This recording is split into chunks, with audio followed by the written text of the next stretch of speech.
Isang bago pong kontrobersiya ang bumalot sa crypto community nitong mga nakaraang araw. Sa gitna po nito ay ang founder ng Cardano na si Ginoong Charles Hoskinson at ang lead developer ng Shiba Inu na kilala bilang Satoshi Kusama. Sa isang announcement ay ibinahagi po ni Ginoong Hoskinson ang kanyang plano na makipagtulungan sa administrasyong Trump upang tumulong sa pagbalangkas ng mga regulasyon sa crypto industry sa US. Nag-react naman dito si Ginoong Kusama na tila tinutuya po niya si Ginoong Hoskinson dahil sa announcement nito na hindi pa raw nakukumpirma ng gobyerno. Ano ang ibig sabihin ng mga usaping ito para sa mga crypto investors? At paano po ito makakaapekto sa ating mga Pilipino crypto traders at mga investors? At ayan, bago po tayo magpatuloy, ay nais ko lamang po munang bigyang linaw ang aking disclaimer kung saan ang nilalaman po ng video na ito ay hindi po ito isang financial advice. For education and information purposes lamang po ang layunin nito. Yan, ano nga ba ang layunin ni Ginoong Charles Hoskinson sa pakikipagtulungan sa Trump administration?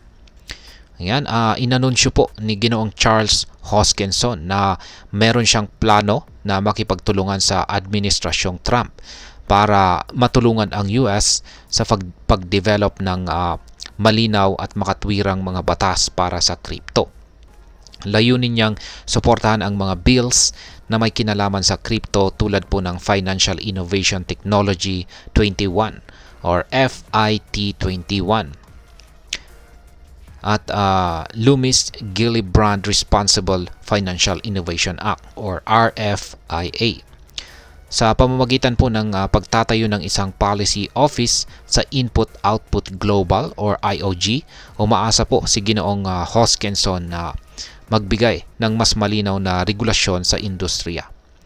Ngunit bagaman hindi pa opisyal na nakaupo si Pangulong Trump, nabanggit ni Ginoong Hoskinson na mayroon po siyang personal na koneksyon sa ilang mga mambabatas na kasalukuyang nasa transition team ng administrasyon. Ang kanyang pagsisikap na makipagtulungan ay nagdala ng bullish effect sa presyo ni Cardano na tumaas po ng higit sa 40% sa loob ng isang araw. Ayan, bakit naman tinutuya ni Ginoong Satoshi Kusama itong si Ginoong Hoskinson? Kasabay po ng pagtaas ng presyo ni ADA ay nagbigay naman ng mga komentaryo si Ginoong Satoshi Kusama, ang lead developer po ng Shiba Inu. Una siyang nag-react sa Twitter na tila hindi siya kumbinsido sa mga announcement ni Ginoong Hoskinson. At sinabi niyang hindi siya mag-a-announce ng anumang trabaho sa isang gobyerno hanggat wala itong opisyal na kumpirmasyon. Sa ibang salita, tila pinupuna ni Ginoong Kusama ang pagiging premature o maagang announcement ni Ginoong Hoskinson nang wala pang konkretong opisyal na announcement mula sa gobyerno ng US. Para kay Ginoong Kusama, mahalaga ang opisyal na pagkilala mula sa gobyerno bago gumawa ng public announcement para sa ganito kalaking project. Ang kanyang posisyon ay nagbibigay diin sa pag-iingat at transparency, lalo na sa mga project na may implikasyon sa publiko at sa buong crypto industry. Ngayon ay ano naman po ang naging reaksyon ng crypto community sa balitang ito? Mix po ang naging reaksyon ng crypto community. Maraming sumusuporta kay Ginoong Hoskinson at pinuri ang kanyang dedikasyon na tumulong sa pagpapaunlad ng crypto regulation.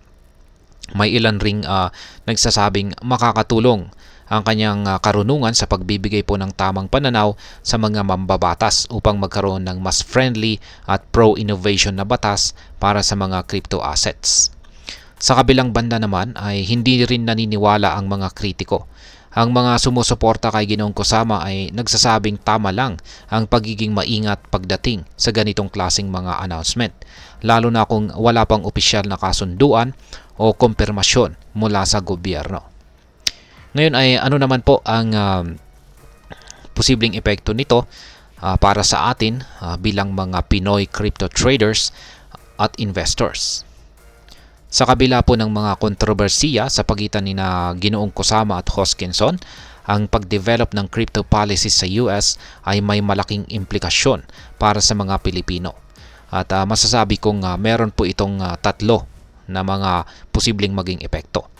Unang-una ay pagiging mas regulado ang crypto market. Kung magtatagumpay po ang plano ni Ginoong Hoskinson, maaaring mas maging maayos at mas regulated ang crypto market, lalo na sa US. Maaari pong magdala ito ng mas mataas na kumpiyansa sa crypto bilang isang investment at maaaring mag-impluensya or maaari pong ma-impluensyahan ang Pilipinas na magsulong ng sariling mga regulasyon sa crypto. Pangalawa, ang kredibilidad ng mga matatag na coin.